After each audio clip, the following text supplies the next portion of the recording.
สร้างม่อนพระเจ้าสีสองเมืองดอยนางแก้วเช่าบูชาเหรียญเนื้อเงินเหรียญละ 1,000 บาทเหรียญทองแดงเหรียญละ 100 บาทติดต่อเช่าบูชาที่พระสงฆ์ที่จัดรายการธรรมะทุกรูปติดต่อสอบถามได้ที่ 086-181-0423 และ 099-836-6322 หมดเขตจองวันที่ 14 กุมภาพันธ์ 2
ขณะนี้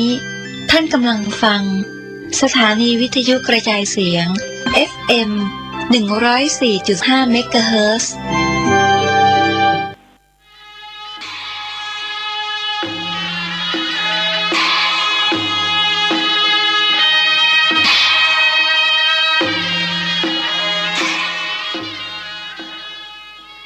ขอความเจริญในธรรม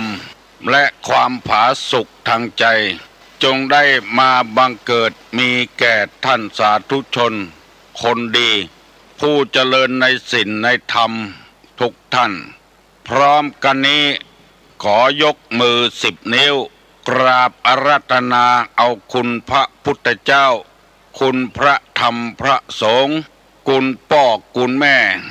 คุณครูบาอาจารย์ผู้ประสิทธิ์ประสาทวิชาความรู้บุญศีลบุญทานสิ่งศักดิ์สิทธิ์ทั้งหลาย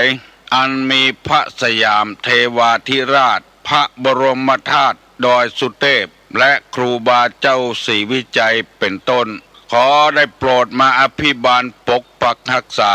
พระสงฆ์พระเจ้าพระเนนเถนน้อยและท่านผู้รับฟังรายการทุกคนทุกท่านเพื่อปากันมีความสุขกายสุขใจเหมือนกันทุกตนทุกองค์ทุกผู้ทุกคนตลอดกาลนานมาแถมแล้วเนอเสียงก้องเสียงกองเสียงมองต่ำเข้าเสียงตุเจ้าเทศนาธรรมมาเยี่ยมมาใจท่านสาธุชนคนดีทั้งหลายถึงบ้านถึงจองเพื่อเอาธรรมะแบบรากหญ้าแบบธรรมดามาฮือพ่อแม่พี่น้องทั้งหลายฟัง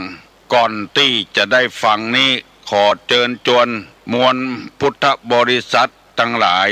ไหว้พระเหมือนกับนักมวยไหว้ครูระลึกถึงครูบาอาจารย์ก่อนผู้ที่ไปแสวงหาสัจธรรม 4อส่งไข่ปลายแสนมหากัปและ10 จาดปางสุดท้ายได้เกิดมาเป็นพญาเวสสันตละตาล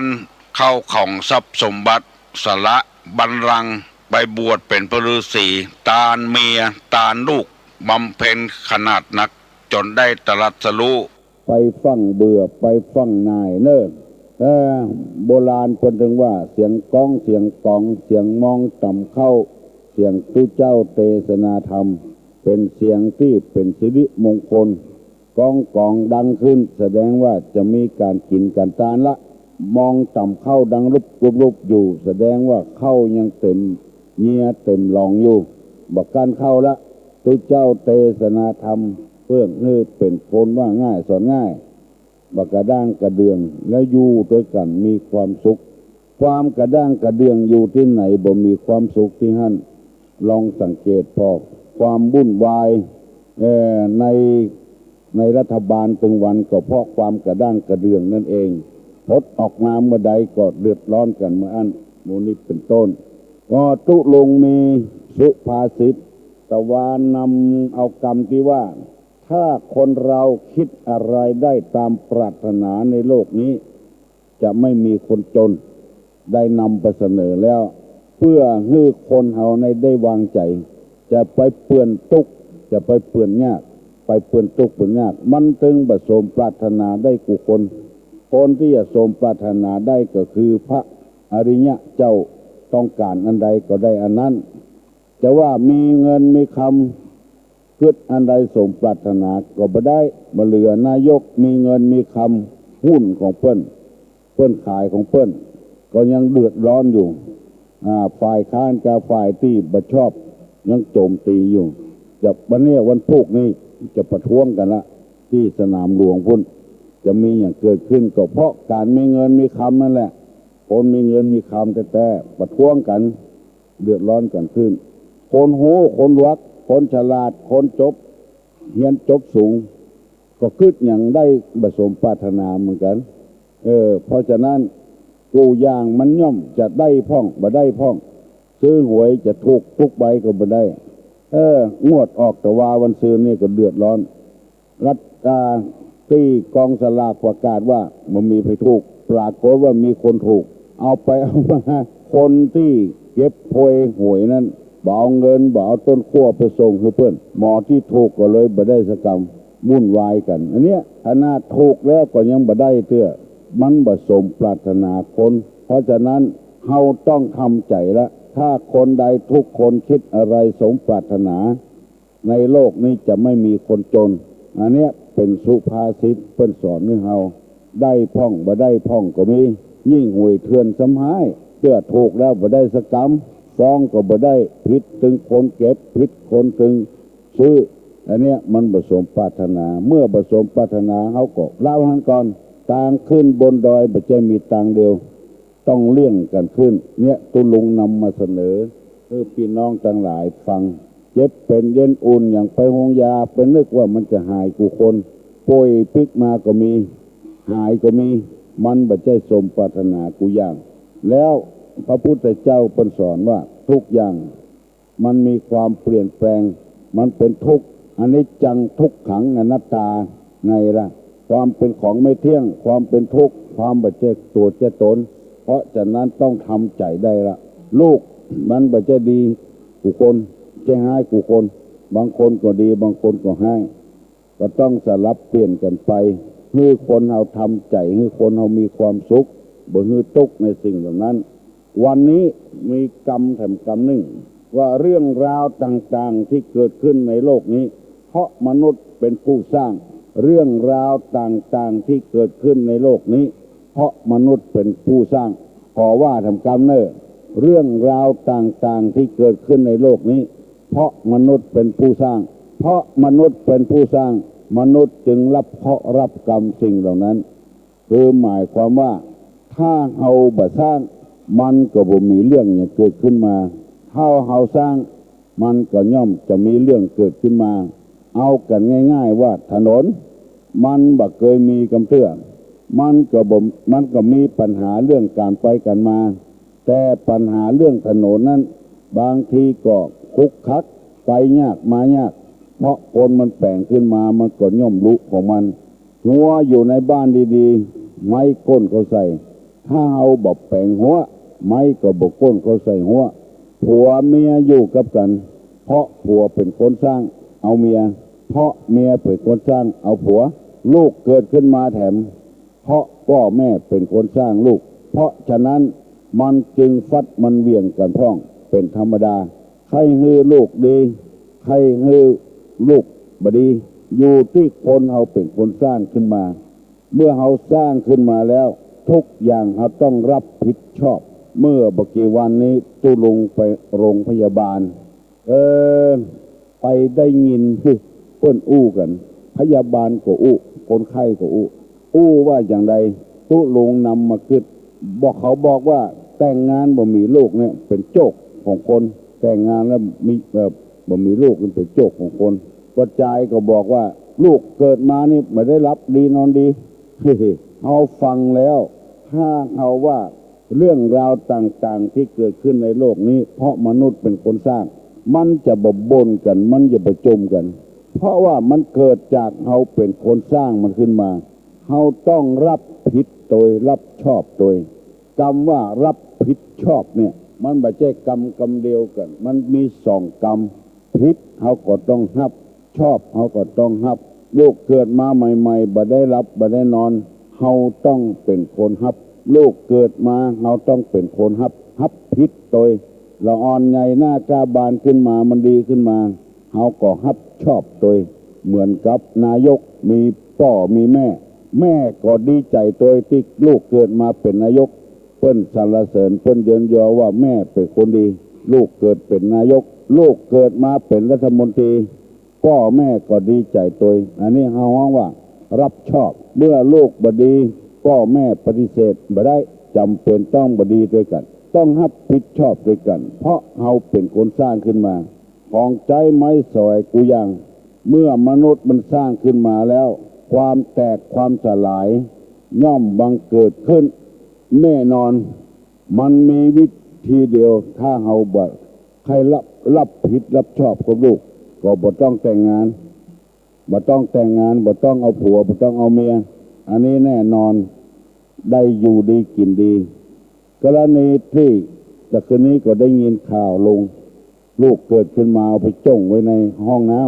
ำขำในถังน้ำในห้องน้ำตายก็เพราะมนุษย์เป็นผู้สร้างขึ้นมาแล้วมนุษย์ไม่รับผิดชอบศีลธรรมกรรมฐานกูบทกูบาทกูข้อสอนให้คนเหล่านี้ต้องรับผิดรับชอบลูกเกิดมาละผัวเมียละกันเอาไปโยนให้พ่อให้แม่อันนี้คือการขาดจากการปฏิบัติธรรมเอาไปโยนจำที่ต่างๆวัดนี่เป็นที่รับรองขยะถึงกองบุญโดยกองบาปโดยกองบุญนี่ก็คือศรัทธามาทำบุญต้องรับผิดรับชอบกูหลังคาเฮือนเพราะว่าเฮามีวัดพ่อเท่าแม่เท่าพ่อมอนแม่มอนเปิ้นเป็นคนสร้างวัดสร้างวาไว้กินไว้ตาลสืบลูกสืบหลานบางบ้านใครมีวัดมันมีตี้มันมีที่เจ้าอยู่เฮาต้องรับชอบด้วยกันวันดีคืนดีเอาหมามาปล่อยเอาแมวมาปล่อยเป็นคนที่บ่รับผิดรับแต่ชอบคนเดียวตัวใดมันงามๆเอาไว้เลี้ยงตัวใดมันบ่ดีบ่ดักเอาไว้ปล่อยวัดเพื่อเขาถามว่าโหตัวยังบ่เลี้ยงบ่ใช่นะที่อันนี้คือบ่รับผิดบ่ใจนาอย่างหัวปฏิเสธปฏิติกมีหลายจำพวกเวลาดีด้วยกันเวลาหายปฏิเสธกันวุ่นวายในพุทธศาสนานี่สอนให้คนรับผิดรับชอบเพราะว่าเขาเป็นคนสร้างขึ้นมาอย่างมีปัญหาเกี่ยวกับวิทยุนี่พอสร้างขึ้นมาปัญหามันก็เกิดขึ้นละทุกอย่างปัญหาทุกอย่างเกิดขึ้นเครื่องเสียกะคนคุมมาอยู่ด้วยกะสารพัดอย่างไปรบกวนขึ้นของเพื่อนกะน้ำมือของมนุษย์ทั้งนั้นมันเกิดขึ้นมาแล้วต้องรับผิดรับชอบอย่างตุลงมานั่งถ้าบ่มีมนุษย์บ่สร้างขึ้นมาตุลุงก็บ่ได้มานั่งอู้กับพี่น้องสิบสาวชาวบ้านถ้ามันมีขึ้นมามนุษย์เป็นคนสร้างขึ้นมา โรงเรียนกาวัดกาโบสถ์วิหารศาลากาเป็นน้ำมือของคนทั้งนั้นทุกสิ่งทุกอย่างในโลกเนี้ยมนุษย์เป็นคนสร้างขึ้นมาบัจจัยเทวบุตรเทวดาที่ไหนเป็นคนสร้างขึ้นมาเรื่องราวต่างๆเนี่ยเรื่องราวต่างๆเป็นผู้สร้างเรื่องสร้างราวขึ้นมาถ้าว่าสร้างขึ้นมามันก็มีปัญหาอันนี้เป็นสุภาษิตเป็นกล่าวไว้เรื่องราวต่างๆที่เกิดขึ้นในโลกนี้เพราะมนุษย์เป็นผู้สร้างเป็นผู้ทำขึ้นมาเรื่องราวต่างๆถ้าอยู่ตามธรรมชาติของมันก็บ่มีเรื่องมีราวอย่างสักอย่างบ่มีเรื่องอย่างเกิดขึ้นมาถนนหนทางรถลาอย่างนี้มนุษย์เป็นผู้สร้างทางนั้นคนเฮาเป็นคนสร้างทางนั้นสิ่งสารสัตว์มันก็สร้างกระหางของมันสมมติว่าอย่างนกเนี่ยก็สร้างหางไข่สานะอย่างอื่นมันไม่ได้สร้างขึ้นมาแต่คนมันนี่สร้างขึ้นมาไฟฟ้าการน้ำประปาในการต้องรับผิดรับชอบเหมือนกันกูคนอันนี้เป็นสุภาษิตที่ตุลงนำมาเสนอวันละอย่างวันนี้จะเอาธรรมะเกี่ยวกับที่ว่าด้วยการรักการใช้จ่ายทรัพย์สมบัติที่ถูกต้องเงินทองที่ได้มานะบ่ใครมันฝืดเคืองบ่ใครมันเดือดร้อนต้องจ่ายตามนี้ตุลุงจะเล่าให้ฟัง1เลี้ยงตน2เลี้ยงมารดาบิดา3เลี้ยงบุตรภริยา4เลี้ยงบริวาร5เลี้ยงมิตรสหายให้เป็นสุขอันนี้ทรัพย์สมบัติที่ได้มานะถ้าจ่ายตามนี้แล้วบ่ผิดสักอย่างถูกต้องเลยเลี้ยงตัวเองเลี้ยงพ่อเลี้ยงแม่เลี้ย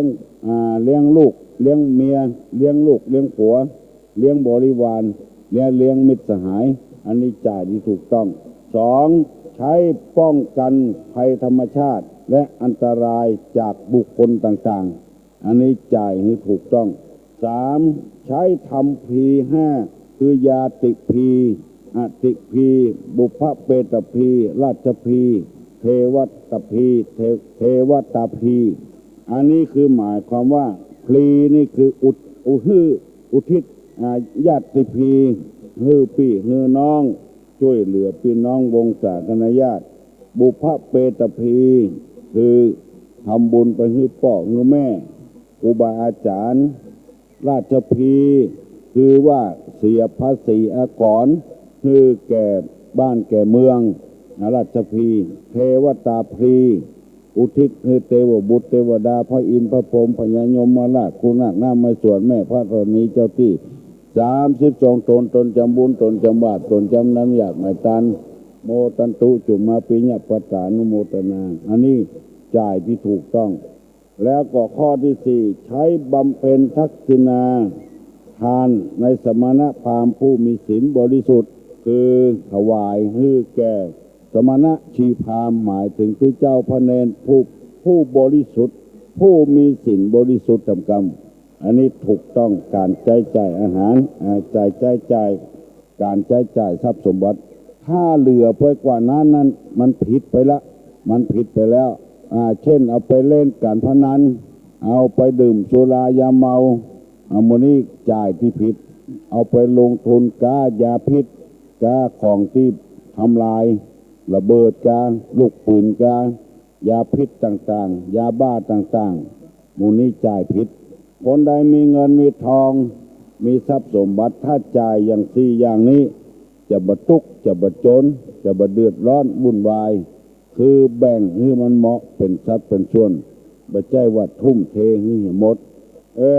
ตนเองนี่ก็จำเป็นต้องเลี้ยงต้องพ่อต้องกวยเครื่องประดับประดาผ้านุ่งผ้าใบอันนี้จำเป็นเพราะตนเองทำ2พ่อแม่เป็นผู้เลี้ยงมาคือกำเนิดเอามายังบ่พอเลี้ยงเอาแถมสมัยนี้ทรงห้ามทรงเฮียนแถม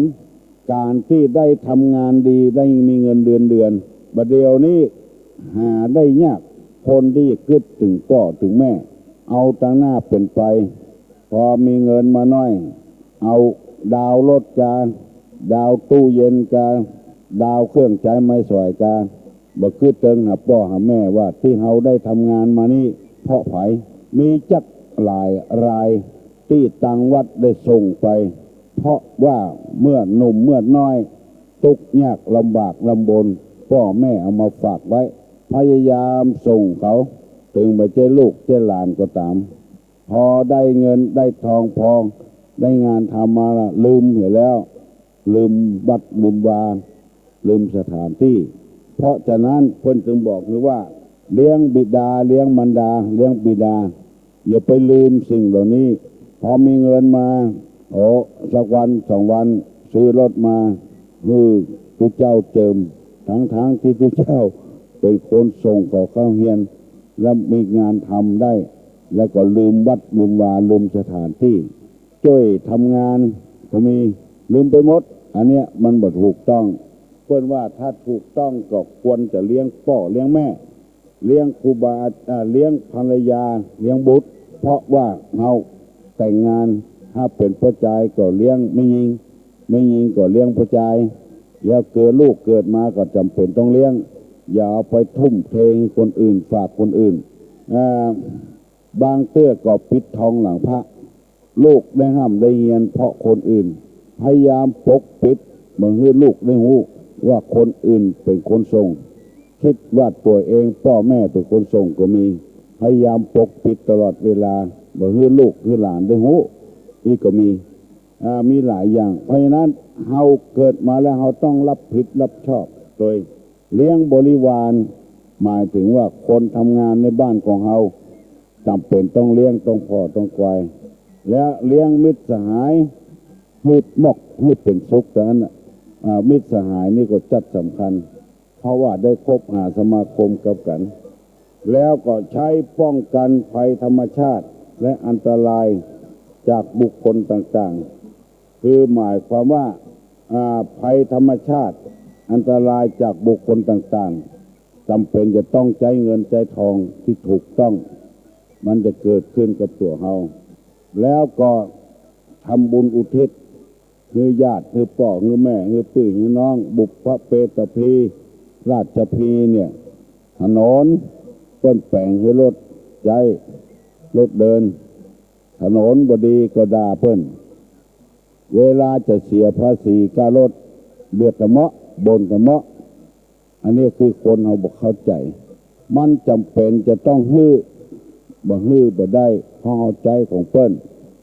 อย่างเพิ่นมาเก็บไฟฟ้าเนี่ยบางคนเดือดไฟฟ้าแปลงเหี่ยอย่างแปลงเหี่ยถ้าเราบักให้มันแปลงบักให้เสียเงินเสียทองเราก็บ่ต้องใจกลมน้ำมันก๊าซเหี่ยมันก็หมดเรื่องเดือดก้านน้ำแปลงกับไฟแปลงหมู่นี้เป็นต้น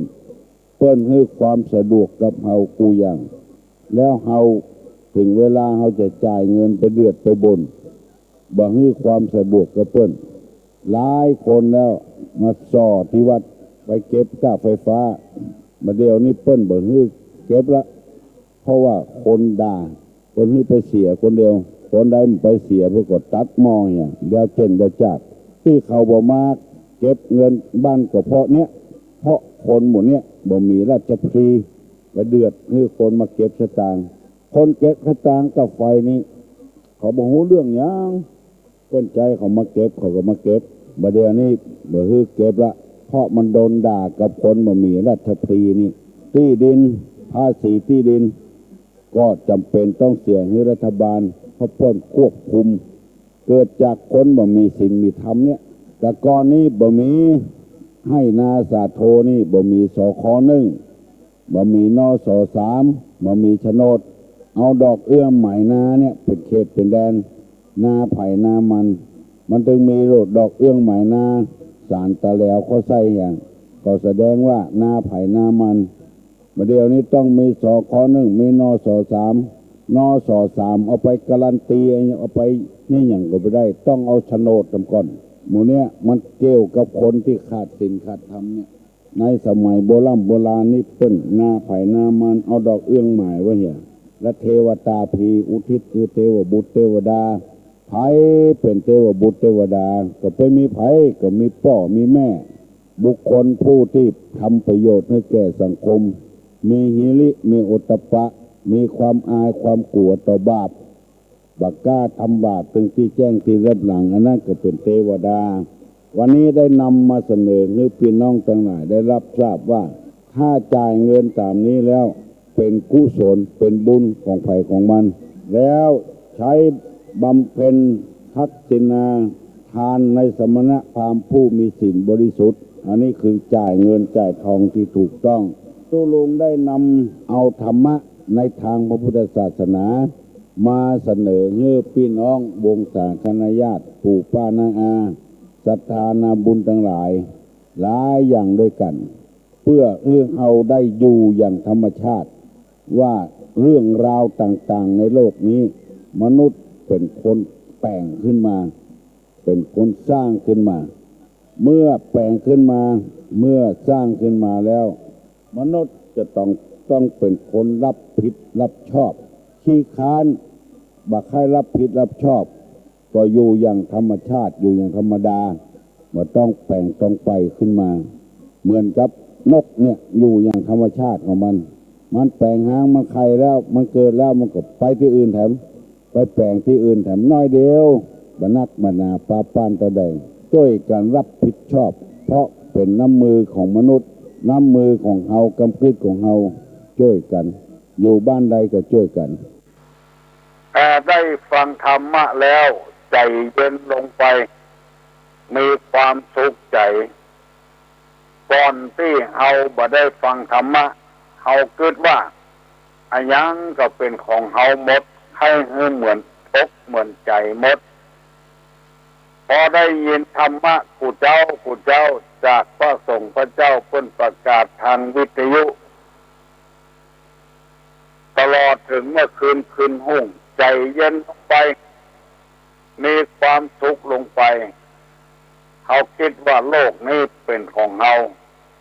อันยังจะเอาอย่างคนเดียวพอเฮาไม้มันพ่องคายมันพ่องเอาก็ได้เบาใจลงไปมีหลายคนได้โทรศัพท์มาพูดกับตุลุงมาเล่าเรื่องต่างๆกับตุลุงอย่างที่เคยเล่าให้ฟังนั่นแหละมือเอาสองข้างเท่ากำไว้อยู่ตลอด2 ชั่วโมง 3 ชั่วโมงก็กำไว้บ่ไม้มันเสื่อมันก็ปวดสู้ก็เชื่อลองกำก็ได้อารมณ์ต่างๆที่เข้าในหัวอกหัวใจคนเฮานั้นถ้าเฮาบ่เสาะบ่วางเฮายังเก็บมันอยู่เมื่อใดเมื่อนั้นความเครียดความโกรธความสุขจะหาบ่ได้มีอันใดที่จะมาแก้ความทุกข์เขาได้ก็มีน้ำธรรมคำสั่งสอนในศาสนาซึ่งเอาปากันนับถือพระพุทธศาสนาแต่เช่นพ่ออุ้ยแม่อุ้ยพ่อมอนแม่มอนเอามาเขาก็ปากันปฏิบัติตามหลักธรรมนั้นเขาก็เกิดความสุขขึ้นมาได้คนอันนั้นเปื่อนทุกข์เหมือนกันทุกคนบางคนมีเงินมีคำก็เปื่อนทุกข์อยู่เคยไปนั่งอู้กับแม่เศรษฐีคนรวยนะมีสมบัติมีเลสมีแหวนมีคอก็ใส่หูก็ใส่เพิ่นว่าเพิ่นเดือดร้อนไม่มียังจะจ้างเถอะจะไปเป็นพญาติก็แล้วกันเถอะอันนี้ถูกตามที่พระพุทธเจ้าว่าอโรคยาปะละมาลาภาความไม่เป็นโรคเป็นลาภมันประเสริฐแต่แล้วมันก็หลีกเลี่ยงมาได้มันเป็นของธรรมดาเรามีความเจ็บเป็นธรรมดาเราจะไม่ล่วงพ้นความเจ็บไปได้มันมีอนัตตลักษณะคือลักษณะที่เสมอกันคือเป็นอนัตตา คนรวยก็เป็นพญาติคนจนก็เป็นพญาติคนมั่งมีสีสุขคนเป็นเจ้าเป็นนายก็เป็นพญาติเชื้อเดียวกันเป็นคนทุกข์ยากอับจนภัยบ่ล่วงพ้นไปได้ต้องเข้าโรงพยาบาลหลายครั้งหลายคราวมูนี้เป็นต้นอนิจจลักษณะในกรรมในพระพุทธศาสนา วันนี้จะได้นำเอากรรมบักเก่ามาเล่าให้พี่น้องทั้งหลายฟังด้วยคำว่าโลหนตางบัดเตียวเหลียวเข้าป่าลึก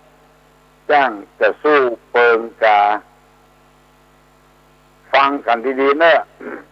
หนทางบัดเตียวเหลียวเข้าป่าเลิกจ้างจะสู้เปิงกาคือหมายความว่าถนนหนทางดีราบเรียบไปเดินหนทางในแพะในป่าพุ่นมันจะเปิงกับเฮากามันจะเปิงกับตัวกลางเพราะฉะนั้นกรรมที่ว่านี่เป็นข้าวเป็นเสือว่าหนทางบัดเตียวเหลียวเข้าป่ารกจ้างจะสู้เปิงกามันหกมันเหี้ยมันลุงตังเอายังเหลียวเข้าไปหามันอยู่มันจะเปิงว่าหนทางดีๆบัดเตียวไปเตียวหนทางที่บดีอุปมาฉันใดนักปราชญ์อาจารย์เปิ้นแต่งกรรมนี้ขึ้นมาเพื่อจะให้คนเฮาเดินให้ถูกทางมันปั่นแล้วมันปั่นฮอดปั่นถึงหนทางที่มันคลุกคลักมันนานถึงมีหนามแถมต่างหากไปปะใส่แตนพ่องต่อพ่องจี้หัวแถมต่างหากเหมือนกับกรรมที่ตุลุงเคยนำมาเสนอว่าไม้2 ต้นไหลน้ำล่องด้วยกันวันเดียวกันต้นหนึ่งอยู่กลางน้ำต้นหนึ่งอยู่หิมน้ำจะถามว่าต้นใดจะไปถึงปลายสุดก่อนเต้นผู้คนจะต้องตอบว่าต้นอยู่ตรงกลางมันไหลเว้ยบ่มีอย่างคล้องบ่มีอย่างปานต้นที่อยู่ตรงหิมนะมันจะถึงจ้าไปคล้องหันน้อยนี่น้อยอุปมาเหมือนคู่หัวผัวเมียก็ดีแก่บ้านกำนันกับเจ้าบ้านก็ดีครูบาอาจารย์กับลูกศิษย์ลูกหาก็ดีอยู่ด้วยกันมีแต่เรื่องทะเลาะเบาะแว้งกันตลอดเวลาที่หาอย่างมาที่บ่มากาบ่ขึ้นเพราะเอาไปเล่นการพนันเอาไปคบคนชั่วมาเป็นมิตรตลอดถึงไปติดสุรายาเมาพอเข้าบ้านมาก็หาเรื่องทะละทลายกับลูกกับเมียคนผิดคนนี่มาแจ้งเหมือนจะเอามีดตัดต้นไม้ต้นไปเหี่ยกันแล้วไปมันบอกว่าอย่างแต่คนนี่มันหูกึดหูล่ำหูคิดว่าอย่างไปกรรมก็เอาไปคิดแล้วทำรื่นอ้อยอกต่ำใจเพราะฉะนั้นชีวิตที่จะราบรื่นนั้นเป็นชีวิตที่จะต้องเหมือนกับไม้ที่อยู่กลางน้ำหรือว่าเดินทางไปด้วยหนทางที่มันดีงามสะอาดสะอ้านเพื่อมีความถูกกันลงกันโอ้กันลงส่งกันพอแต่งอกแต่งใจเข้าหากันระวังปัจจัยกับแม่ยิงพ่อแม่กับลูกกับพ่อกับแม่จะไปหาทะเลาะเบาะแว้งกันมันนานถึงที่เหมือนกับไม้ที่ค้างอยู่ตามหิมน้ำมันเดินบ่ได้สะดวกผู้หัวผัวเมียกันระหว่างผู้ปกครองบ้านก็อย่างเดียวกันนี่แหละจะไปปดในข้อจะไปงอในกระดูก แม้นไหนกินหั่นพูดไหนเอาหั่นมันเหมือนกับไม้ที่ค้างอยู่ต่ำหิมต่ำฟังมันจะค้างหั่นค้างนี่นานถึงนานเจริญรุ่งเรืองต้องเอาศีลเอาธรรมเอากรรมฐานมาเป็นเครื่องตัดสินใจต้นยังอยู่ได้เฮาก็อยู่ได้ตลอดถึงวัดวาศาสนาเพิ่นลุดหน้าลุดตากันไปอยู่เลยแต่วัดเฮาบ้านเฮายังเจริญเหมือนต้นพันชาติมีตัวเจ้าตนเดียวก็ตนเดียวเป็น10 ปี20 ปีก็ตนเดียวเพราะเฮาบ่ขยายโอกาสให้กันไผมาอยู่มาขออยู่เพิ่งพระอาศัย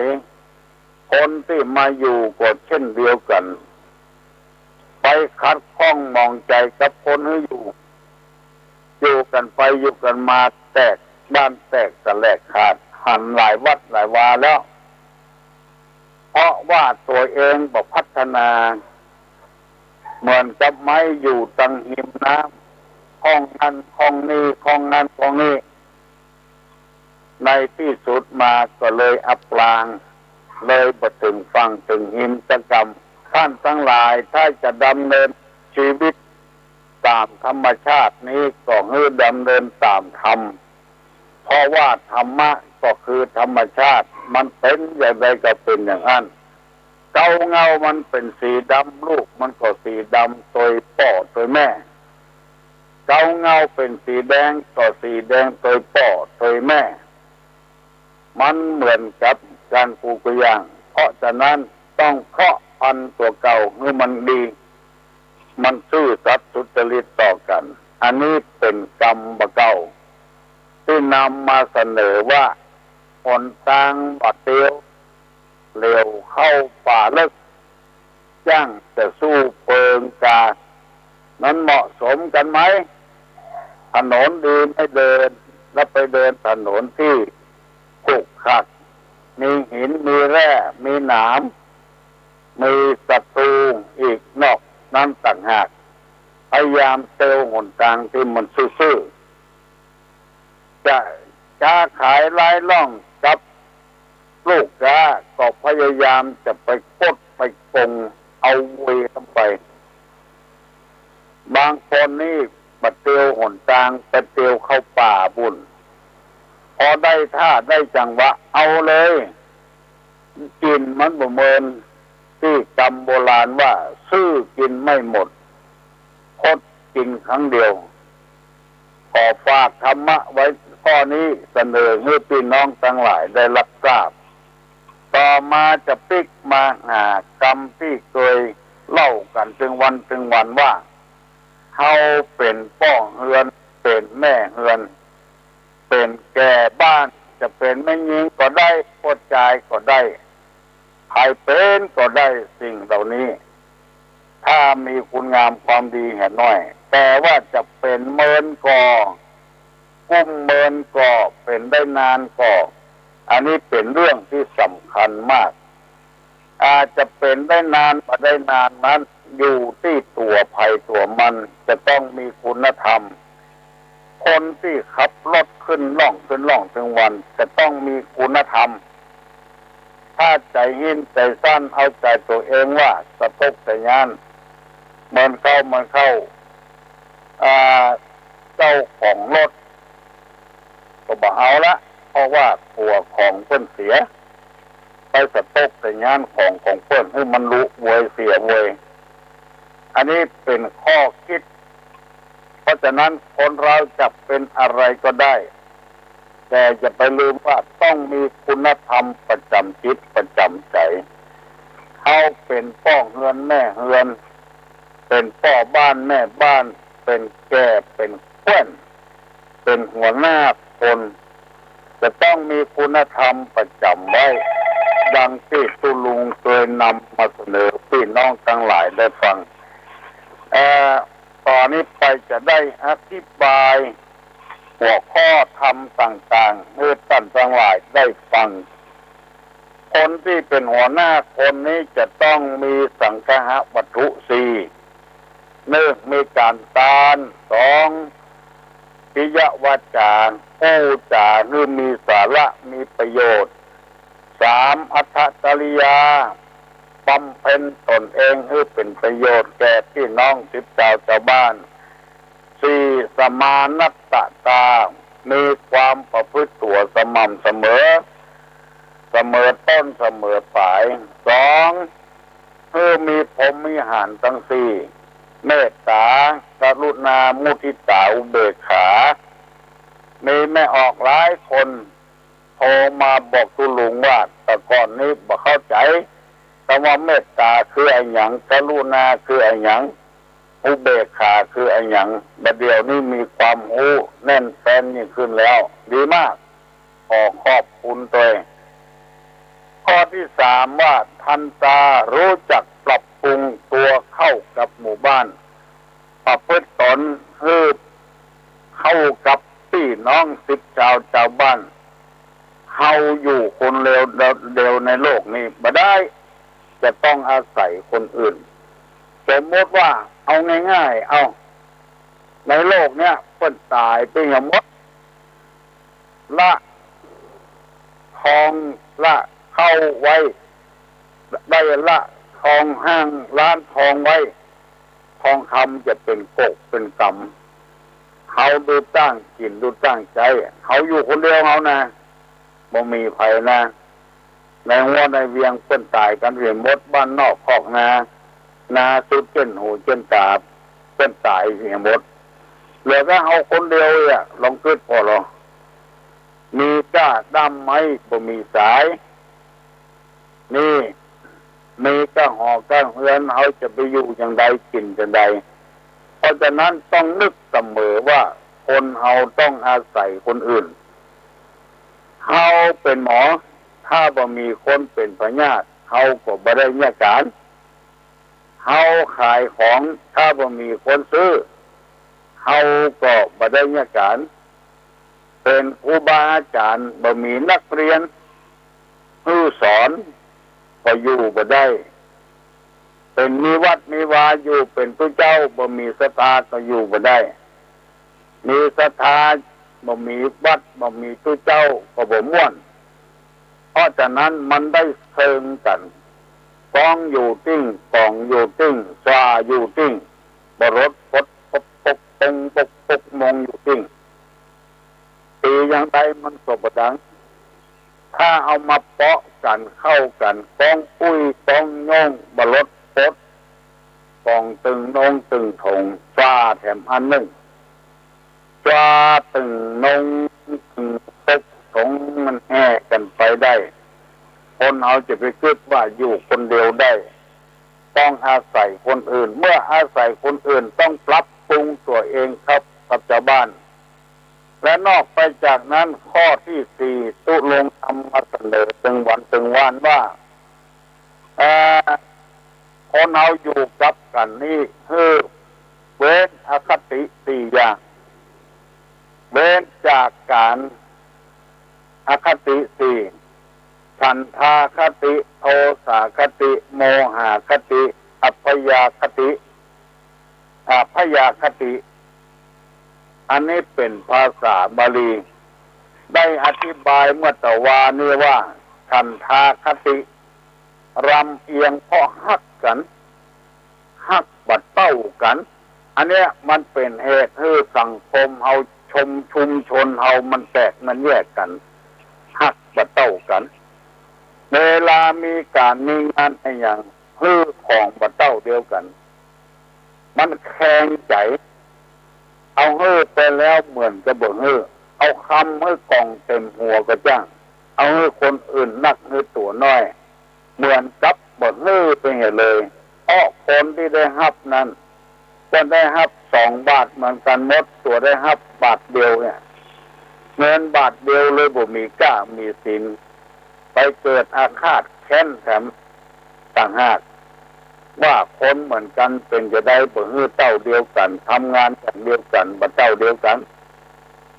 อาฆาตแค้นขึ้นไปแถมติ๊กเมื่อเป็นอย่างนี้เป็นว่าเฮเว้นจากฉันทาคติเขาจะฮักกันชอบกันโดยส่วนตัวก็ตามแต่ว่าธุระการงานส่วนใหญ่ส่วนรวมจะต้องให้มันเสมอภาคกันแบ่งงานให้กันทำก็แบ่งเท่าเดียวกันถ้าบ่พอใจก็จบเบอร์ได้แถมคนใดได้ที่ดีนั่นก็ยังแควนนั่นได้ที่หายนั่นก็จะไปบ่นไปเดือดเพราะตัวจับฉลากมันบ่ได้แต่เมื่อมันเหมือนใจกูย่างมันเป็นไปบ่ได้ในโลกนี้บางคนอย่างที่มางานวันเกิดของตุลุงอนุกรรมการของมูลนิธิบุญญาภรณ์ตั้งเอาของออกขายคืนกำไรให้ชาวบ้านเป็นต้นว่าน้ำคุกาปลากระป๋องกาน้ำปลากาผงซักฟอกกาสบู่กาอย่างนี้ขายอย่างละ5 บาท บางคนจะโลมาซื้อใบแรกได้รถจักรยานไปอย่างแล้วบางคนซื้อเป็น100-200ได้เก่าได้ไม่ขีดไฟได้ทูบได้เทียนได้หลอดไฟได้ของที่มันถูกไปอย่างแล้วไปบนไปเดือดจะได้เพราะว่าเขาจับฉลากมาได้ตัวต้นการที่จะแจกของนี้แจกคนนั้นจะไปมีอคติคนว่าเพราะความฮักกันชอบกันต่างหากแล้วไปแยกกับส่วนรวมมันบ่ได้ลูกที่เป็นลูกของพ่อของแม่ฮักบ่เท่ากันแทนที่จะรับดีสีขากันรับบ่ได้เพราะลูกมันเกเรอยู่แล้วมันก็ว่าพ่อบ่ฮักมันแม่บ่ฮักมันเพราะว่ามันประพฤติตัวบดีจะทำอะไรอย่างลงไปนื่นเป็นประโยชน์ส่วนรวมของน้อยถ้าแจกมันบ่พอกับถ้าแจกบ่รู้ไผสักคนถ้ามันพอก็แจกผู้คนเมื่อมันได้เต้ากันได้อยู่ด้วยกันม่วนกู้กันลงส่งกันปอบิดมือขาดมือก็อยู่ด้วยกันได้อันที่มันฮักบางย่ำอันอย่างย่ำเคียงเนี่ยอันเนี้ยลำบากหน่อยข้อที่สองว่าโทสาคติข้อที่หนึ่งว่าฉันทาคติลำเอียงเพราะฮักกันโทสาคติลำเอียงเพราะโคตรให้กันบัดกินตับบัดตัดสาก็เลยลำเอียงเลยโคตรให้กันเพราะความโคตรของตัวเองเอาความโคตรมาเป็นใหญ่เป็นโตเมื่อใดมีความโกรธโจรเมื่ออันจะบ่มีความสุขอันยังน้อยก็โกรธอันยังน้อยก็เกลียดเอาอันยังมาฆ่าความโกรธได้ก็เอาธรรมะเนี่ยคือความอดทนเนี่ยขันติธรรมเนี่ยโอ๊ตเอาไว้เนี่ยกำเดียวมันก็หายแล้วทำสักกรรมสองกรรมอารมณ์เก่ามันก็หายไปเตยก็ถูกก็ล่งกันได้คนบางคนนี่บูจะห้ามตัวเก่าบูจะเบรกตัวเก่าพอโกรธขึ้นมาใครว่ายังก็ว่าใครเนี่ยยังให้ไปก็เนี่ยตามเปิงอกเปิงใจไล่บุบไล่ฆ่ากันชีวิตมันเป็นของหายากมีอันเดียวของไฟของมันหายากอยู่งั้นแล้วก็ไปพบฆ่าเปิ้นแกงเปิ้นฟันเปิ้นบันนึกว่าแถมวันนึงเปิ้นจะฆ่าตัวเก่าเปิ้นจะไล่ยิงตัวเก่าบันนึกอย่างนั้นถ้าตัวเก่าไปโดนพ่อมจะเป็นจะได้หาความสุขก็ได้เหมือนกับละเอกละอ่อนมันบาปกรรมนะปงเนี่ยแม่งลูกปงเนี่ยไปซ้อยิงสัตว์เข้าถูกน้ำแตงน้อยเดียวเขาก็เดือดร้อนละเจ็บแล้วมีดเข้ามือน้อยเดียวก็ไปซ้อหายาแผ่นแดงมาใส่อันนี้ลูกปงถึงลูกไปยิงนกยิงหนูมันถูกแล้วมันก็เจ็บอย่างเดียวกันถึงคนเอาเนี่ยกระวนกระวายยังบ่พอถ้ามันปากได้มันจะด่าด้วยแถมแจ้งด้วยแถมว่าไปเนี่ยอย่างมันนี่อย่างเนี่ยคนเอาคนแก่เป็นว่าอย่างนกเป้าเนี่ยโดยกินหน่อยบ่ห้ากากินอย่างกาคนใดยิงมันตกลงมาแล้วมันคายออกคายอาหารที่มันกินมาคนเฒ่าคนแก่เป็นว่ามันคายนี่อย่างคายเพื่อจะเปี้ยให้คนที่ยิงว่าถ้าบ่ได้ลักบ่ได้จกอย่างออกไปเนอข้ากินหน่อยไม่บ่ห้ากินหน่อยของหมักเต้แพ้บ่ได้ไปลักไปจกอย่างเปิ้นกองยิงตกลงมามันคายพอละเป็นที่น่าสังเวชสลดใจคนเอานี่ก็ยังไปเพิ่มไปเติมกันอยู่ความโกรธนี่ฆ่าด้วยความบ่โกรธคือความอดทนลำบากทนปรากกรรมทนต่อความเจ็บใจใครเล่าอย่างมาว่าอย่างมาก็ทนเอาอดเอาบ่ปากถ้าเอาบ่ปากเท่าใดมันดีต่ออันปากไปว่าเท่าใดมันก็หาสาระหาประโยชน์บ่ได้อดทนอดเผ็ดกินหวานอดสารได้ซากรรมเก่าโบราณคนว่าฉะนั้นเพราะฉะนั้น ความโกรธนี่มันมีเหมือนกันทุกคนนะแต่ว่าเราจะต้องมีคุณธรรมเอาธรรมะมาใจตัวเจ้าบางตนนี่อยู่วัดเป็น10 วัด9 วัดมิ่งน้อยก็คนครัวออกวัดละมิ่งน้อยก็คนครัวออกวัดละไปไหนอยู่ม่วนกาบ่ม่วนกาเพิ่นจะชอบกาบ่ชอบกาหมูเอาความโกรธความเครียดของตัวเป็นใหญ่เป็นประธานย้ายมากี่วัดกี่วาแล้วมันเจริญขึ้นกามันเสื่อมตามลงไปกามันได้อยู่ดีกินดีกาได้ห้ำได้เฮียนกามาได้ขึ้นเอาความโกรธตัวเองว่ามิ่งน้อยก็โคระมิ่งน้อยก็โคระไปเก็บมันอย่างน้ำเหลือเพราะว่าโคนนั้นเหมือนกับเรือที่อยู่กลางน้ำถ้าน้ำเข้าเรือแล้วเอาบ่หะออกใครจะมาหะเอาเพื่อมันจมอยู่เอาเข้าใส่ติ๊กๆมันก็พังคนที่เป็นโรคประสาทเป็นความเครียดไปอยู่โรงพยาบาลก็เพราะเหตุว่าบ่พ่อตัวเก่า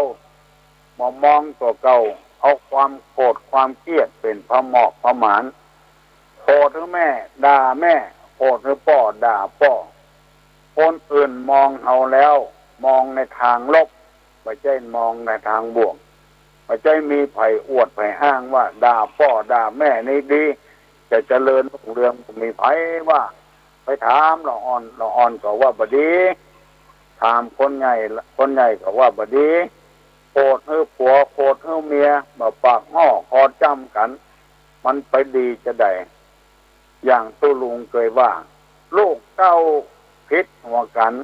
พ่อแม่ปลอบโยนก็อู้กันได้ถูกโล่งกันได้ตอนพ่อแม่พิษหัวกันแล้วเข้าง่ายก็ไม่ได้กินแล้วเข้ามาเข้านึ่งแม่ก็ถึงนึ่งเข้าละหัวพูดหัวเป่าไปมันบ่ม่วนบ่มีความสุขอยู่กับกันมีความสุขจะไปมีโทสะคติโกรธไปไล่หมอนั้นหมอนี้จะต้องพิจารณาเนี่ยก่อนคนที่ถูกไล่ก็ต้องพิจารณาตัวเก่าว่าตัวเก่ามีความผิดอย่างพ้องถ้าทบทวนความผิดแล้วก็ควรสุมาลาโทษปฏิบัติเหมือนเก่าเหมือนเดิมปรับปรุงตัวเก่าให้มันดีมันงามขึ้นเมื่อโคตรถึงมาได้คนเอายังกิเลสอยู่หันงามเอาก็ยังว่างามอยู่บ่งามเอาก็ว่าบ่งามอยู่ดำกาขาวกาสีจะได้เขาก็ยังหู้อยู่เพราะฉะนั้นจะต้องมีความอดเป็นธรรมดาแต่ในที่นี้เพิ่นบอกว่าจะมีอคติกับไผโกรธหมอใดจังหมอใดก็พยายามตักเตือนกันให้หู้เรื่องหู้ราวบางทีเฮาบ่ได้อู้ให้กันฟังก็เลยบ่ฮู้เรื่องหู้ราวคำกาอยู่หั่นละมันแบบปางห่อเฮาเพราะอย่างมันโกรธเพราะอย่างช่วยกันแก้ไขเป็นทองแผ่นเดียวกันระวังชาวบ้านกับกำนันผู้ใหญ่บ้านจะต้องเป็นอย่างนั้นจะไปคิดว่าหมอนั้นก็จังหมอนี้ก็จังเป็นศัตรูกับผมอย่างหมู่นี้ในฐานะเฮาเป็นพ่อบ้านแม่บ้านเป็นกำนันเป็นผู้ใหญ่บ้านจะไปมีศัตรูกับไผตัวเจ้าก็อย่างเดียวกันอยู่กับวัดกับวาจะไปมีศัตรูกับไผห้องมาอู้ห้องมาถามเนี่ยดีๆที่มันเป็นอย่างนั้นเพราะอะไรอย่างบางทีไปเจอเรื่องเจอราวสักหน่อยคนอื่นใส่โต๊ดก็ใส่เลยบ่ถูกบ่โล่งกันมีผู้คนปากก็บ่พิจารณาอย่างก่อนได้ยินเขาว่าอย่างนั้นก็เลยเป็นไม่เบื่อไม่เมากันเต้าตายจะทำมันอย่างจะช่วยเหลือกันอย่างก็ช่วยเหลือกันมาได้ต้องหู้เรื่องหู้ราวกันอย่างก่อนเป็นผู้รักผู้ใหญ่นี่จะไปมีอคติ1ลำเอียงเพราะฮักใคร่กัน2ลำเอียงเพราะจังกันโกรธกันมิ่งกันมีโทสะคติบุกบันบุกจองบุกหอบุกเงินโมนี้เป็นต้น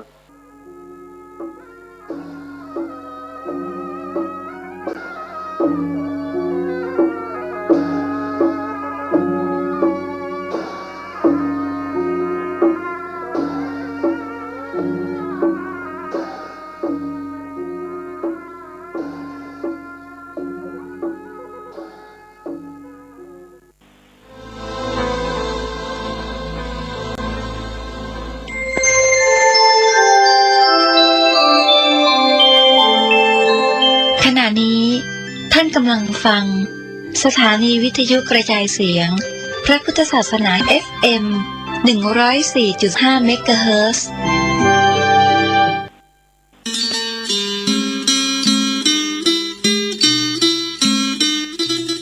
ข่าวสารเพื่อการประชา